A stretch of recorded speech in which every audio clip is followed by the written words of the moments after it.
So hello dear students, welcome to my channel gateway for engineers. आज से हम नया सब्जेक्ट स्टार्ट करने जा रहे हैं and the new subject is strength of material.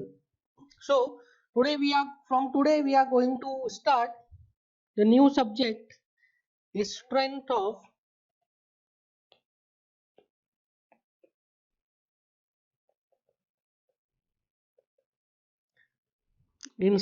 Of material. इसे सोम भी बोलते हैं और कई बार इसको मैकेनिक्स ऑफ मटेरियल भी कहा जाता है। So from today we are going to start strength of material. Now बात करते हैं इस टॉपिक से, इस सब्जेक्ट से आप कितना मार्क्स एक्सपेक्ट कर सकते हैं, कितना मार्क्स गेन कर सकते हैं। सो इन योर कॉम्पिटिटिव एग्जामिनेशन आप इस सब्जेक्ट से गेन कर सकते हैं 6 to 8 marks. Now this is last 5 year average, last 5 year का ही एवरेज है। सो लास्ट 5 ईयर में देखा गया है कि 6 to 8 मार्क्स का इससे पूछा ही जाता है। So you can expect 6 to 8 marks from strength of material. Now कई सारे स्टूडेंट्स बोलते हैं कि ये जो मटेरियल है बहुत वास्ट है, उसके अकॉर्डिंगली मार्क्स बहुत कम है, but I must say that 6 to 8 marks is a good figure. ठीक है, आउट ऑफ 70 मार्क्स जो टेक्निकल के 70 मार्क्स है उसमें से 6 to 8 मार्क्स मिलना एक सब्जेक्ट से या अच्छा फिगर होता है। एंड सेकेंड इंपॉर्टेंट थिंग, ये जो सब्जेक्ट है strength of material, this is the most basic subject of your engineering branch. So ये सबसे बेसिक सब्जेक्ट रहता है। इसका इसका जो एप्लीकेशन है वो कई सारे दूसरे सब्जेक्ट्स में आएगा। अगर आपका स्ट्रेंथ ऑफ मटेरियल पे अच्छे से कमांड नहीं है तो आप एनालिसिस अच्छे से नहीं कर सकते, आप डिजाइन अच्छे से नहीं कर सकते, आप जो सॉइल पढ़ेंगे सॉइल में इसका एप्लीकेशन आएगा। सो इन सारे दूसरे सब्जेक्ट्स में भी क्या है, स्ट्रेंथ ऑफ मटेरियल का एप्लीकेशन है। सो दैट इज वाई आपके लिए सब्जेक्ट क्या बहुत ही इंपॉर्टेंट रहता है। सो this will give you around 6 to 8 marks. So before starting further हम क्या करेंगे, हम डिस्कस करेंगे कौन कौन से टॉपिक्स है स्ट्रेंथ ऑफ मटेरियल के। सो जो टॉपिक्स हम डिस्कस करने वाले हैं उसमें the first topic is shear force diagram and bending moment diagram। सो पहला topic is shear force diagram and bending moment diagram। जो सेकेंड टॉपिक है, second topic is properties of material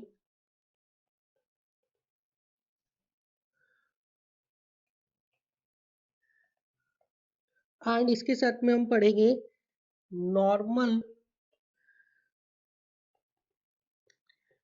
stress and strain। So the second topic is properties of material, normal stress and strain। Third topic की मैं बात करूं तो third topic is transformation of stresses and strain। This is also called as principal stress। Transformation of stress and strain, this is also called as principal stress। Next topic is topic number 4, slope and deflection।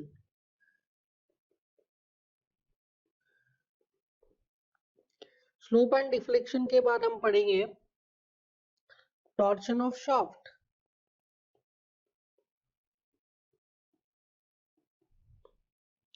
After torsion of shaft, next topic is bending stress distribution।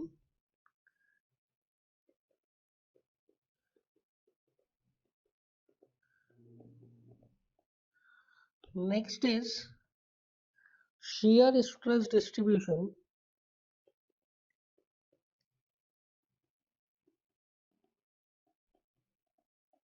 इसमें कुछ additional concepts भी हम देखेंगे, that is shear flow and shear center। shear flow and shear center भी हम इसमें discuss करेंगे। Next topic is theories of failure।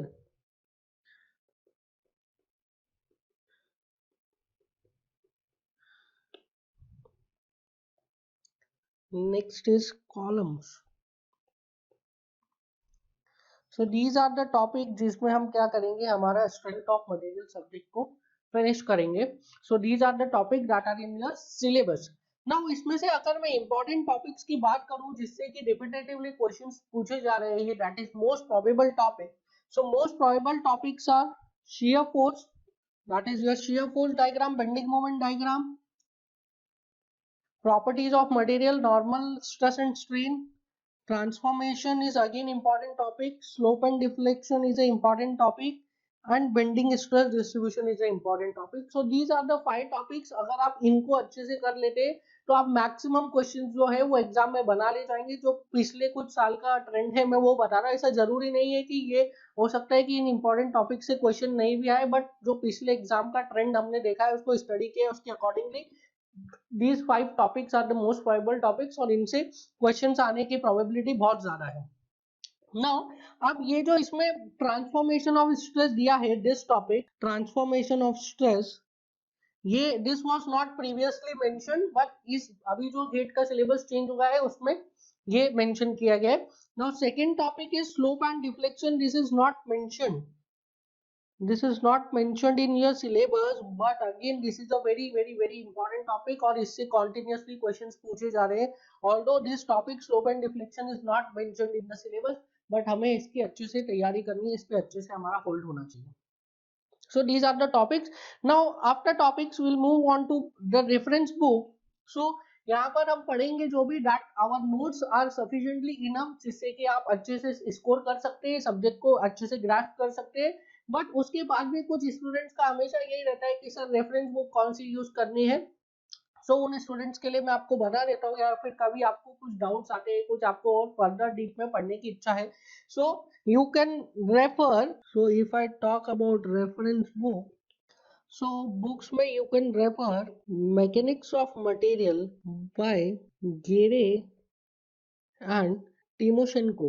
This is the best book available for strength of material, foreign author की. सो अगर आप foreign author की book देखें तो this Gere and Timoshenko is the best book available. इसके concepts बहुत अच्छे हैं. इसमें अगर आप कॉन्सेप्ट्स में जाना चाहते हैं तो आपको ये बुक रेफर करनी चाहिए. इसके अलावा जो सेकंड बुक मैं आपको सजेस्ट करना चाहूंगा that is BC Punamia. So mechanics of material by BC Punamia. Now अगर आपको ऑब्जेक्टिव सॉल्व करने, अगर आपको न्यूमेरिकल सॉल्व करने, तो BC Punmia is a good book. इसमें काफी अच्छे न्यूमेरिकल्स दिए हुए हैं. न्यूमेरिकल्स इसमें काफी सारे दिए हुए हैं. अगर आप सॉल्व न्यूमेरिकल्स की बात करो तो काफी अच्छे लेवल के न्यूमेरिकल्स हैं. और अगर आप कॉन्सेप्ट्स की बात करो तो कॉन्सेप्ट के लिए I will suggest you this Gere and Timoshenko. So this is for concept और this is for numerical. BC Punmia is for numericals. वैसे हम यहाँ पे सफिशिएंट न्यूमेरिकल सॉल्व करने वाले, तो अगर आपको लेना भी है तो आप गेरे एंड टिमोशेंको ले सकते हैं. बट ऑल्दो अगर आप प्रॉपरली क्लासेस अटेंड कर रहे हैं, प्रॉपरली नोट्स बना रहे हैं, नोट्स को प्रॉपरली रिवाइज कर रहे हैं, तो आपको कोई भी बुक लेने की जरूरत नहीं है. हम सफिशिएंट यहाँ पे कॉन्सेप्ट डिस्कस करेंगे एंड सफिशिएंट यहाँ पे न्यूमेरिकल्स करेंगे. इसके अलावा आप प्रीवियस ईयर्स के गेट के एंड ईएस के न्यूमेरिकल्स प्रैक्टिस कीजिए. आपका इससे आपका पर्पस फुलफिल हो जाएगा. You will get good marks.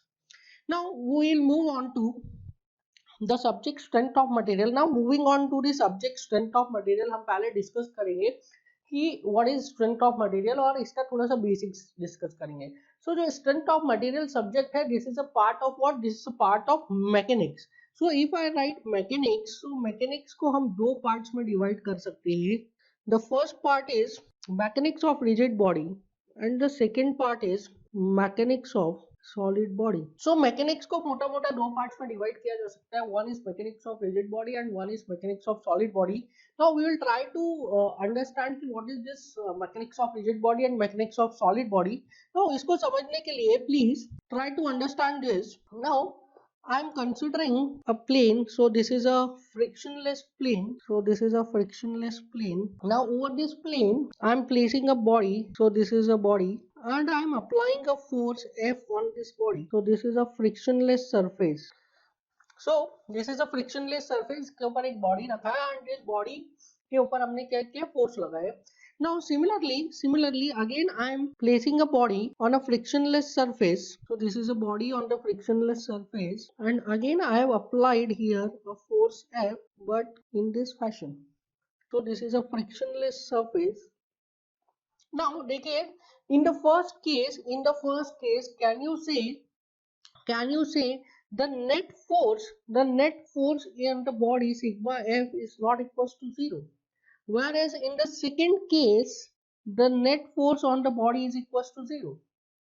So जो फर्स्ट केस है उसमें बॉडी के ऊपर the net force is not equals to 0, that means this body is going to displace and इस बॉडी की पोजीशन में क्या होगा, इस बॉडी की पोजीशन में चेंज होगा. सो यहाँ पे ये बॉडी क्या हो गई है, ये बॉडी डिस्प्लेस हो गई है एंड बॉडी की पोजीशन चेंज हो गई है. तो displacement is nothing but the change of the position. So यहाँ पे बॉडी की पोजीशन चेंज हो गई. So I can write here this is in example of displacement. So यहाँ पे क्या हो रहा है, यहाँ पे मोशन हो रहा है, यहाँ पे क्या हो रहा है, बॉडी का मोशन हो रहा है. और जब बॉडी एक ड्यू टू फोर्स बॉडी एक पॉइंट से दूसरे पॉइंट पर डिस्प्लेस होगी तो क्या होगा, बॉडी में मोशन होगा और उसमें हम जो टर्म्स को स्टडी करेंगे that means we will study velocity, will study acceleration, will study gravity etcetera etcetera. So जहाँ पे भी मोशन से रिलेटेड टर्म्स आएंगे वो हम कहाँ पे पढ़ेंगे, वो हम पढ़ेंगे इन mechanics of rigid body. We will study in mechanics of rigid body.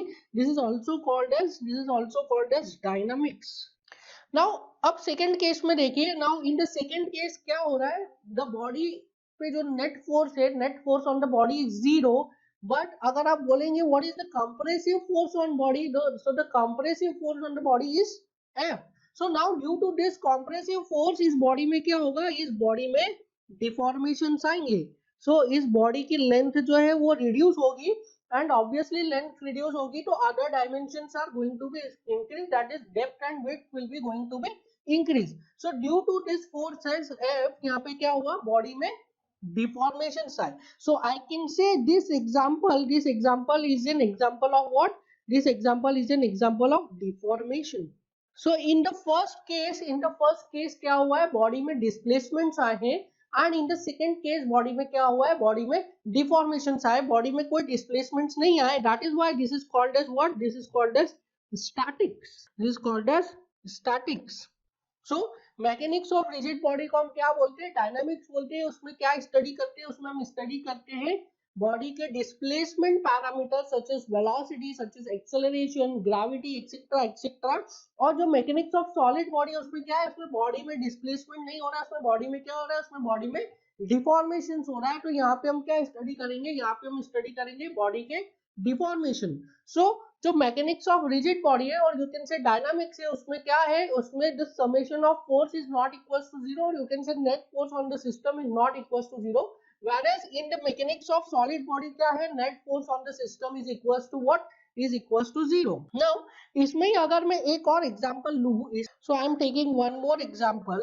So here I am taking an example of a simple pendulum. So here I am taking example of a simple pendulum and इस pendulum के ऊपर नीचे क्या हमने attach किया हुआ है, we have attached the weight W. So एक W weight हमने अटैच किया हुआ है and this pendulum is joined to the support through a hinge.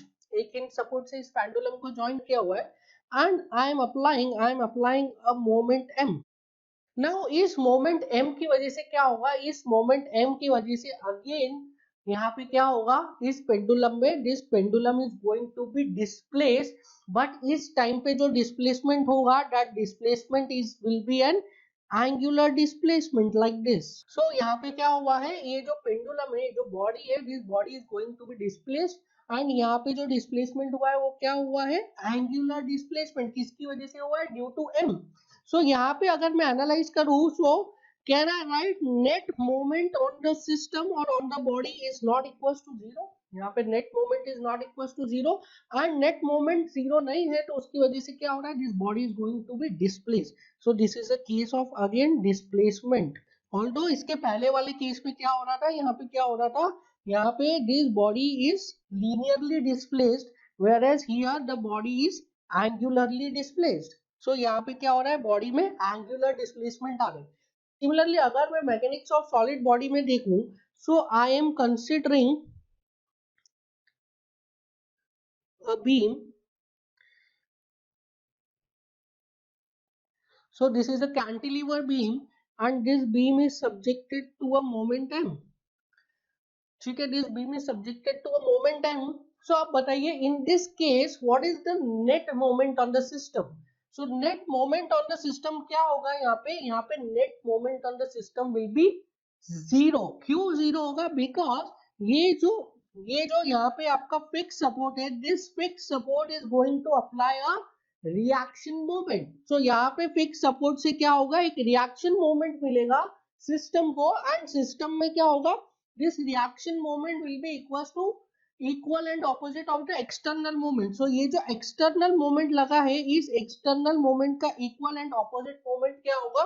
यहाँ पर एक्ट होगा कहाँ पे? On the by this support. Support से यहाँ पे एक equal and opposite moment act होगा, and the net moment on the system will be equals to 0. So I can write sigma m here is 0. Sigma m is here is 0. Now but अगर आप देखें overall तो body पे क्या है? There is a moment acting, and due to this moment body में क्या होगा? डिफॉर्मेशंस आएंगे। नाउ डिफॉर्मेशंस कैसे होंगे बॉडी में? देखिए, this body is going to be deform like this. Now this deformation is called as what? This deformation is called as angular deformation. जैसे यहाँ पे इस केस में, पेंडुलम की केस में क्या हुआ था? एंगुलर डिस्प्लेसमेंट हुआ था। यहाँ पे क्या होगा? एंगुलर डिफॉर्मेशन होगा। So this again, this is a case of deformation.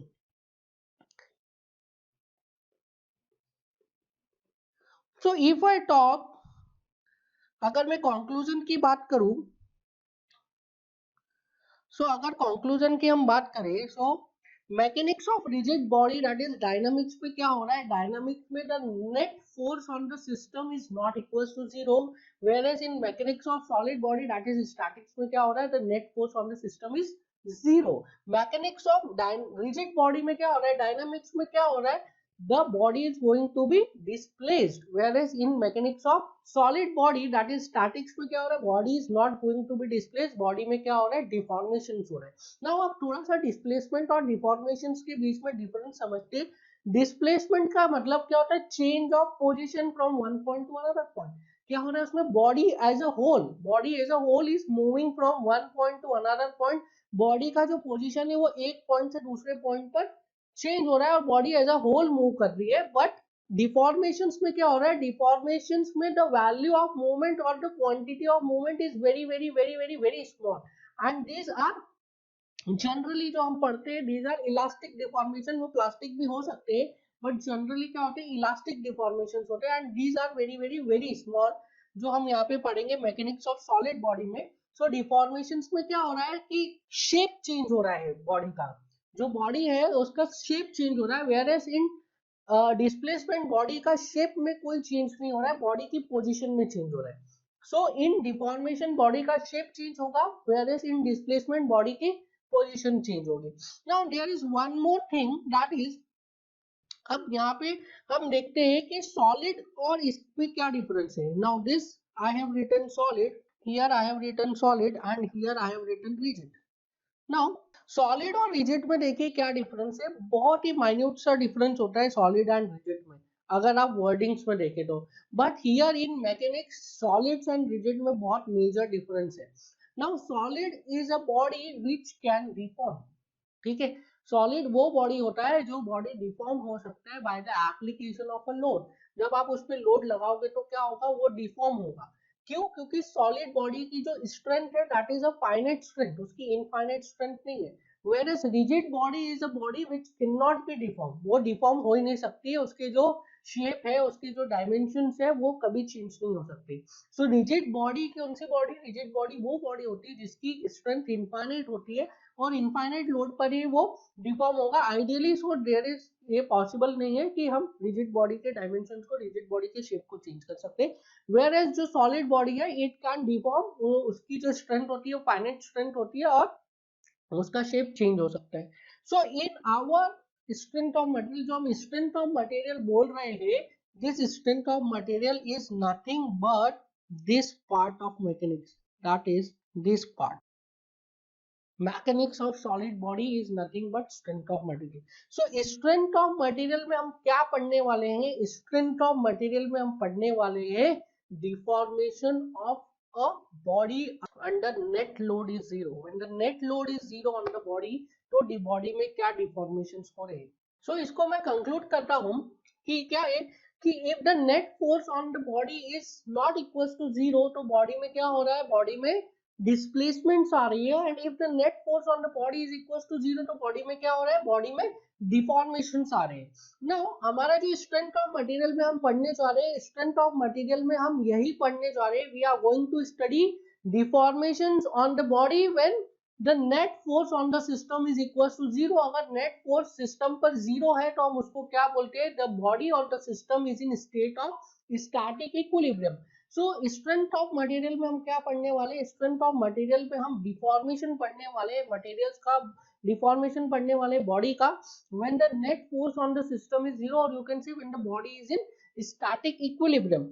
सो अगर बॉडी में नेट फोर्स जीरो नहीं है तो बॉडी क्या होगा, बॉडी डिस्प्लेस होगी। और बॉडी में अगर नेट फोर्स जीरो है तो बॉडी में क्या होगा, बॉडी में डिफॉर्मेशन होगा, provided the body is a solid body. अगर रिजिड बॉडी में net force is equal to zero आप कर दोगे तो भी उसमें कोई डिफॉर्मेशन नहीं होंगे।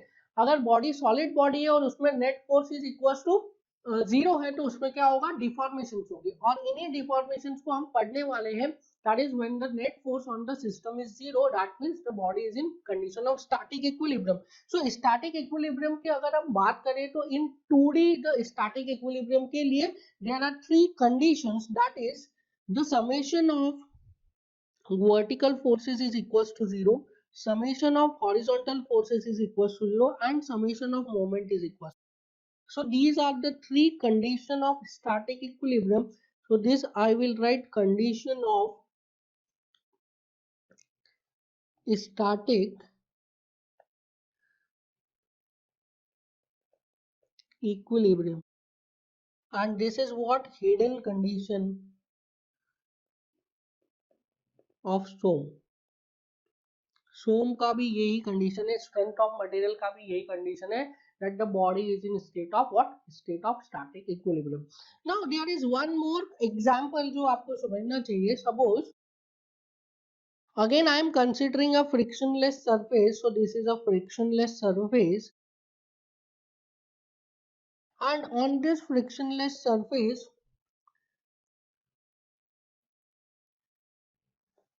I have taken a body. Now on this body एक फोर्स लग रहा है यहाँ पे F, and here the force is F by 3. So एक फोर्स लगा F और दूसरा फोर्स लगा F by 3. This is a frictionless surface. Now what is the net force on the system? Net force on the system कितना लग रहा है? Net force on the system is 2F by 3. So the net force on this system is 2F by 3. Now what is the compressive force on the system? So compressive force on the system आप बोलेंगे इस system पे जो compressive force लग रहा है, that compressive force is F by 3. So the net force on the system is 2F by 3 and the compressive force on the system is F by 3. तो जो net force है 2F by 3, उसकी वजह से क्या होगा, उसकी वजह से this system is going to be displaced. Displacement किसकी वजह से होगा, due to 2F by 3 force. And इस सिस्टम में क्या होगा, इस सिस्टम में डिफॉर्मेशन भी आएगा.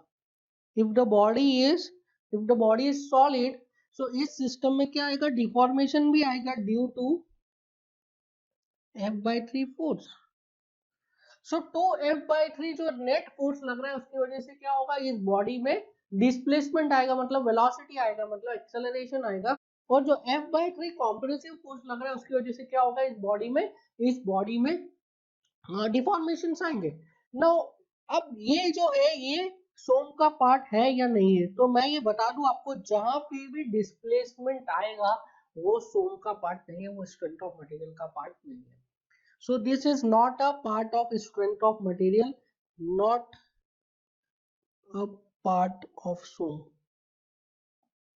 जहां पे भी डिस्प्लेसमेंट की बात आएगी, जहां पे भी रिजिड बॉडी मूवमेंट्स आएंगे, body as a whole position change करेगा from one point to another point, that would not be a part of strength of material. So this जहां पे डिस्प्लेसमेंट एंड डिफॉर्मेशन दोनों आ रहे, this is not a part of what, this is not a part of strength of material. So आपसे अगर कोई पूछे what is strength of material, और स्ट्रेंथ ऑफ मटेरियल में आप क्या स्टडी करते हैं, तो स्ट्रेंथ ऑफ मटेरियल में हम स्टडी करते हैं deformation of solid bodies under the condition of static equilibrium. ठीक है, आप इसके साथ एक चीज और बोल सकते हैं कि generally not all the time, generally हम क्या पढ़ते हैं, इलास्टिक डिफॉर्मेशंस पढ़ते हैं, but it is not necessary कि हमेशा ही हम इलास्टिक पढ़े, कुछ कुछ कंडीशन में हम प्लास्टिक डिफॉर्मेशन भी पढ़ते हैं. So generally strength of material में क्या पढ़ते हैं, elastic deformation. So please write down, in strength of material we are going to study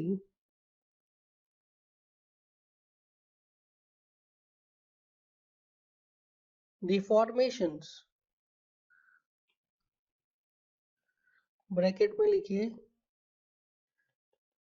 generally elastic deformations at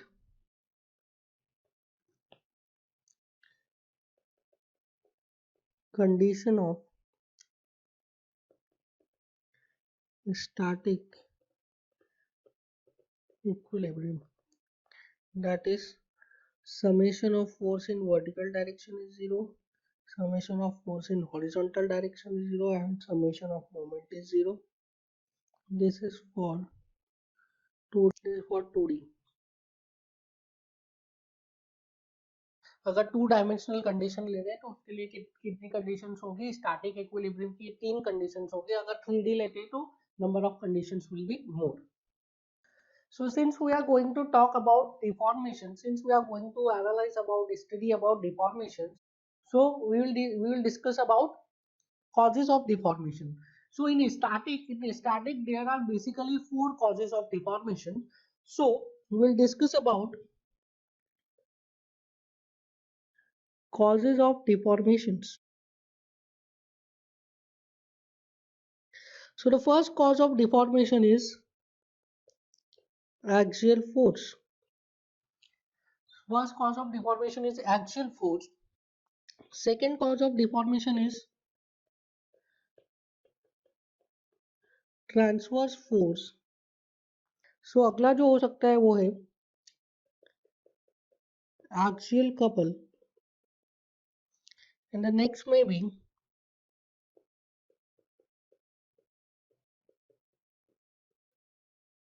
transverse couple. So in 2 dimensions, these are the 4 basic causes of deformations. Now, what is axial force? देखिए,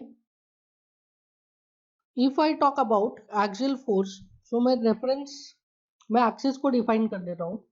This is y axis, x axis and z axis.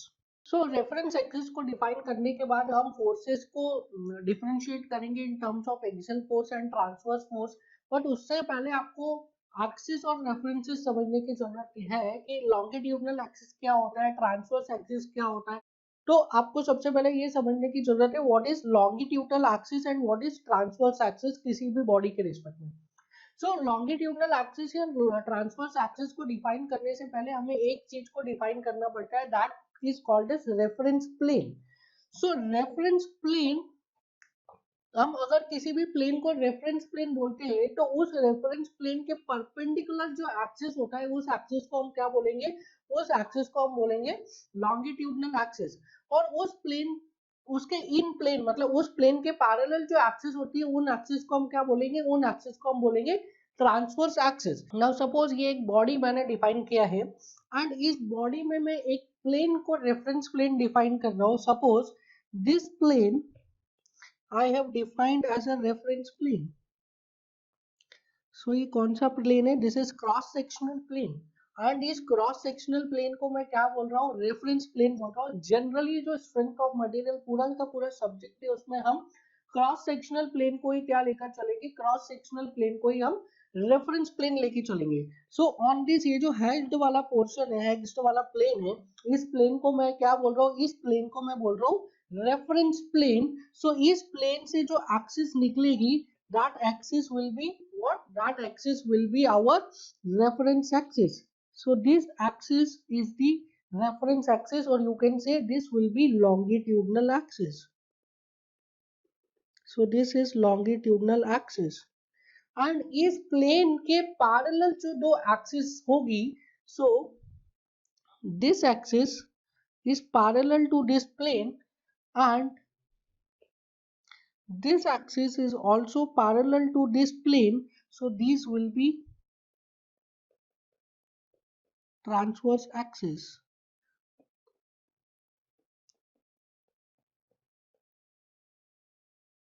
So axis को longitudinal axis and transverse axis को define करने के लिए हमें क्या define करना पड़ता है, हमें डिफाइन करना पड़ता है रेफरेंस प्लेन। और रेफरेंस प्लेन के नॉर्मल जो एक्सिस उसको होती है उसको क्या बोलते हैं हम, उसको बोलते हैं नॉर्मल एक्सिस और उसको बोलते हैं हम लॉन्गिट्यूडनल एक्सिस। और रेफरेंस प्लेन के पैरेलल जो एक्सिस होती है उस एक्सिस को हम क्या बोलते हैं, उसको हम बोलते हैं transverse axis. Now on the basis of this longitudinal axis and transverse axis, that is longitudinal axis and transverse axis, हम क्या करते हैं, हम फोर्सेस को डिफाइन करते हैं as axial force and transverse force. So जो भी फोर्स इस लॉन्गिट्यूडनल एक्सिस के पैरेलल लगेगा that is called as what, that is called as axial force. और जो भी फोर्स इन ट्रांसवर्स एक्सिस के पैरेलल लगेगा that forces are called as what, transverse force. So अगर मैं एक्सियल फोर्स ड्रॉ करूं,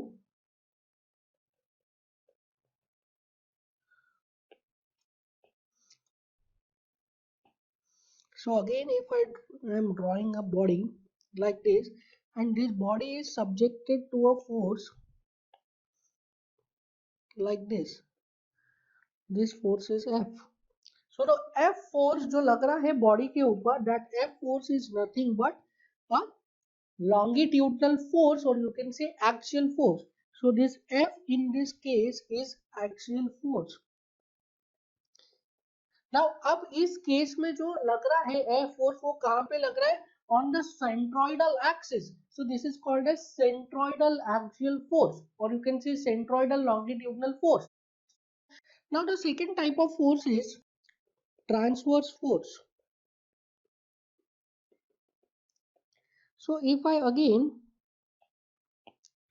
draw a body and now this body is subjected to a force like this in the transverse direction parallel to the transverse axis. Transverse axis के parallel अगर force लग रहा है तो that force P will be called as what, that force P will be called as transverse force. So अगर force लग रहा है, फोर्स का डायरेक्शन है, फोर्स का लाइन ऑफ एक्शन है parallel to the longitudinal axis तो उसे हम क्या बोलेंगे, एक्सियल फोर्स। और अगर फोर्स का लाइन ऑफ एक्शन है parallel to the transverse force तो उसको हम क्या बोलेंगे, उसको हम बोलेंगे transverse force. Now longitudinal axis and transverse axis को कैसे हमने डिफाइन किया, उसको हमने डिफाइन किया रेफरेंस प्लेन से। सो रेफरेंस प्लेन की जो परपेंडिकुलर एक्सिस जा रहा है that will be called as what, that would be called as longitudinal axis. और रेफरेंस प्लेन के पैरेलल जो दो एक्सिस जा रही है that would be called as what, that would be called as transverse axis. Now ये तो बात हो गई transverse force and axial force की। So the next is axial couple. Now axial couple और ट्रांसवर्स कपल समझने से पहले अगेन आपको क्या समझना पड़ेगा, अगेन आपको एक्सिस समझनी पड़ेगी। सो this is x axis, this is y axis and this is z axis. now ये x y z axis हमेशा फिक्स रहेगी, हम कभी x y z axis को चेंज नहीं करते। क्या चेंज होता है, चेंज होता है हमारा reference plane. But in strength of material also हमारा रेफरेंस प्लेन क्या रहेगा, reference plane will be fix. कौन सा हमने लिया था reference plane, reference plane is always our cross sectional plane. So यहाँ पे हमेशा मैं क्या करूंगा, क्रॉस सेक्शनल प्लेन को रेफरेंस प्लेन लूंगा। ये तो अभी इनिशियल है तो मैं बार बार आपको बता रहा हूँ, बट बाद में जब हम फेमिलियर हो जाएंगे फिर हम इतना इस रेफरेंस प्लेन के बारे में डिस्कस नहीं करेंगे। So this is the body, suppose this is a cantilever beam. So I am assuming this plane is a reference plane, ठीक है। This plane is a reference plane. कौन सा प्लेन है, ये क्रॉस सेक्शनल प्लेन है। अगर ये जो एक्स वाई जेड एक्सिस मैंने डिफाइन किया है, इस एक्स वाई जेड एक्सिस को मैं यहाँ पे सुपर इम्पोज करूं तो ये एक्स एक्सिस क्या हो जाएगा, this x axis will be longitudinal axis, this y and z axis will be transverse axis. This Z will also be transverse axis. Now अब आप ये समझिए कि अगर हमें कपल लगाना है किसी भी बॉडी पे, तो इस बॉडी पे हम तीन एक्सिस के अबाउट कपल लगा सकते हैं. One is like this about X axis, one is about this about Y axis, and one is like this about Z axis. So मैं क्या कर सकता हूँ, मैं तीन एक्सिस के अबाउट कपल लगा सकता हूँ. तो मेरे जो कपल लगाने का डायरेक्शन है, there could be three possible direction of couple. So अब देखिए यहाँ पे कैसा हो रहा है. यहाँ पे अगर मैं ये तीन कपल्स को डिनोट करूं in this body, so this will be the couple about X axis. अब देखिए जेड एक्सिस के अबाउट अगर मैं कपल लगाऊं, so this will be the couple about Z axis like this will be the couple about Z axis. थोड़ा सा और मैं इसको डार्क कर दे रहा हूँ. और अगर y एक्सिस के अबाउट कपल लगाऊं, तो this will be the couple about y axis. देखिए आप इस प्लेन पर देखिए, रेफरेंस प्लेन पे आपको देखिए तीनों एक्सिस के अबाउट अलग अलग कपल समझ में आ रहे होंगे. नहीं समझ में आ रहे तो फिजिकली मैं आपको बता देता हूँ. Suppose this is the body, ये हमारा बॉडी है, and this is the cross section जिसको हमने क्या बोला है, रेफरेंस प्लेन. तो इस क्रॉस सेक्शन के परपेंडिकुलर जो एक्सिस जाएगा, that would be the reference axis. अब ये रेफरेंस एक्सिस हो गया है क्रॉस सेक्शन के परपेंडिकुलर. तो क्रॉस सेक्शन के प्लेन में ये वाला एक्सिस आ गया और एक ये वाला एक्सिस आ गया. सो इस प्लेन में एक ये वाला एक्सिस आ गया और एक ये वाला एक्सिस आ गया. So this two axis, one is this axis, one is this axis, these two are parallel to the reference plane. so ये कौन से हो गया, these are transverse axis. और जो इसके perpendicular है, this is what, this is longitudinal axis. now जो सबसे पहला कपल हम लगा सकते हैं इस longitudinal axis के about ऐसा लगा सकते हैं like this. we can apply couple like this. वो क्या करेगा, इसको रोटेट करेगा. so we can apply couple like this. इस तरीके से हम कपल लगा सकते हैं. सो ये जो कपल लगेगा एक्स एक्सिस के अलावा, हमेशा एक्सिस को डिनोट करेगा कि आपका थंब, और डायरेक्शन ऑफ कपल को डिपेंड करेगा, डिनोट करेगा कि आपके fingers. So this is thumb. Thumb किसको रिप्रेजेंट कर रहा है, एक्सिस को. So this is a couple like this. So इस कपल को हम क्या बोलेंगे, इस कपल को हम बोलेंगे actual couple. Now second axis is like this. So direct thumb किसको रिप्रेजेंट करेगा, एक्सिस को. So this is axis. कौन सी एक्सिस है, ये y एक्सिस. कौन सी, ट्रांसवर्स एक्सिस. सो इस पे हमने कपल लगाया like this. So this will get bend like this. इस तरीके से बेंड होगा. तीसरा कौन सा एक्सिस है, z axis like this. This is z axis. So इस z एक्सिस से मैं इसको कपल लगाऊंगा like this. So couple will be like this. So X axis के अलाउंग जब कपल लगाया तो कैसा लगाया, इस टाइप से. देखिए इस टाइप से यहाँ पे दिख रहा है आपको, येलो में दिख रहा है आपको फिगर में, yellow. So this is the actual couple. फिर y एक्सिस के अबाउट जो कपल लगाया, this is like this.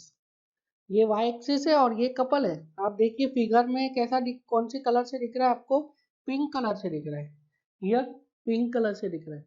Now जो थर्ड कपल है, that is about z axis like this. so this is z axis. so ये इस तरीके से हम क्या कर सकते हैं, तीन एक्सिस के अबाउट कपल लगा सकते हैं. और उसमें से जो एक्सियल और जो लॉन्गिट्यूडनल एक्सिस के अबाउट हमने कपल लगाया, उसको हम क्या बोलेंगे, उसको हम बोलेंगे axial couple. So this yellow is axial couple. This is axial couple. and the other two are transverse couple. so these other two are transverse couple.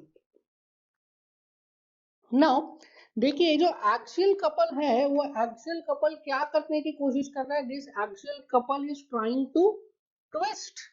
सो इसको हम क्या बोलते हैं, इसको हम बोलते हैं टॉर्क. एक्सियल कपल क्या करता है, ट्विस्ट करने की कोशिश करता है, इसको हम बोलते हैं टॉर्क. एंड जो ट्रांसवर्स कपल है,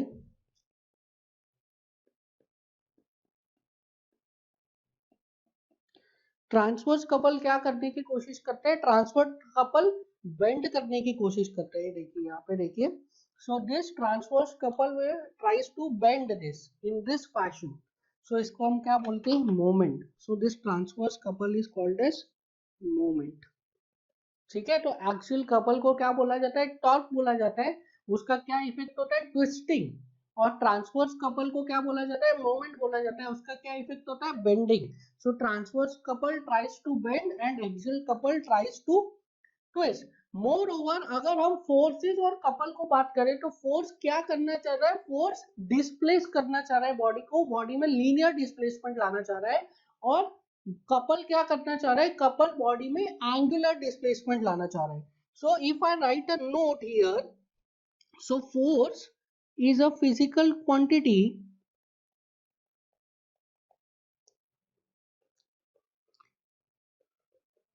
which tries to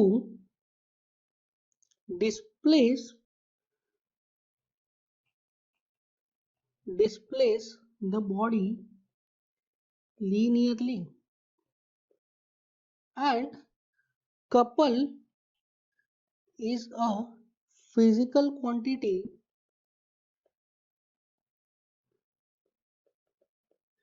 which tries to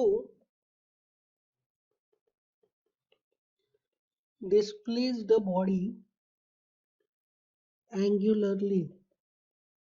So इसको क्या बोलते हैं, रोटेशन भी बोलते हैं, which tries to rotate the body. So वो डिस्प्लेसमेंट लीनियर डिस्प्लेसमेंट ला रहा है, ये एंगुलर डिस्प्लेसमेंट क्या, रोटेशन ला रहा है.